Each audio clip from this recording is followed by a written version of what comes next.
So yeah, Mr. Collins, this guy was honestly not very sharp. He wasn't born smart, and life didn't really help him much either. His dad was uneducated, cheap, and super controlling, and Mr. Collins grew up doing exactly what he was told. He technically went to college, sure, but he didn't really learn anything useful or make real friends there. Because his father kept him under his thumb for so long, Mr. Collins started out pretty humble, but once he suddenly got a good job, a nice house, and steady money, that humility kind of disappeared. Instead, he turned into this weird mix, part proud, part needy. A lucky break landed him a church position thanks to Lady Catherine de Bourgh, and from that moment on, he worshipped her status. He respected her like royalty, admired himself way too much as a clergyman, and took his authority very seriously. Basically, he was half full of himself and half bowing to everyone important. Now that he had money and a house, he decided it was time to get married, and while visiting the Longbourn family, he had a plan: marry one of the Bennet daughters. In his head, this would totally make up for the fact that he was going to inherit their father's estate someday. He thought this plan was generous, noble, and honestly, kind of amazing. At first glance, Jane Bennet caught his eye. She was pretty, kind, and the oldest, so in his mind it just made sense. For one whole evening, she was his pick. But the next morning, things changed fast. He had a short one-on-one talk with Mrs. Bennet before breakfast. It started with him bragging about his parsonage and casually hinting that he needed a wife. Mrs. Bennet smiled, encouraged him, and then gently warned him off Jane. She hinted, very dramatically, that Jane was probably about to get engaged. That was all it took. Mr. Collins immediately switched targets from Jane to Elizabeth. No drama, no guilt, just a quick mental swap. Elizabeth was the next daughter in line. Pretty enough, smart enough, decision made. Mrs. Bennet, meanwhile, was thrilled. She tucked that whole idea away and started dreaming of 2 daughters getting married soon. Funny thing was, the man she couldn't stand just yesterday was suddenly one of her favorites.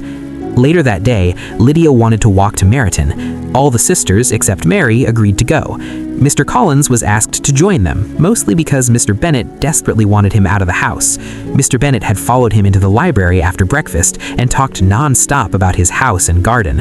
Mr. Bennet's quiet space was officially ruined, so yeah, sending him out for a walk sounded perfect. Mr. Collins was actually way happier walking than reading anyway, so he closed his huge book and went along, pleased as could be.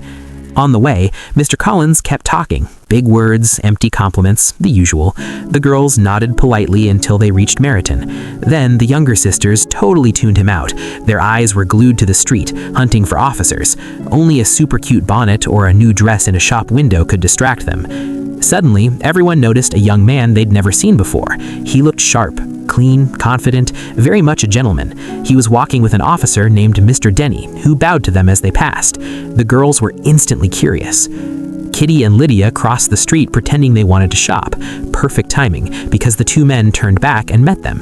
Mr. Denny introduced his friend, Mr. Wickham, fresh from London and newly joined to the regiment.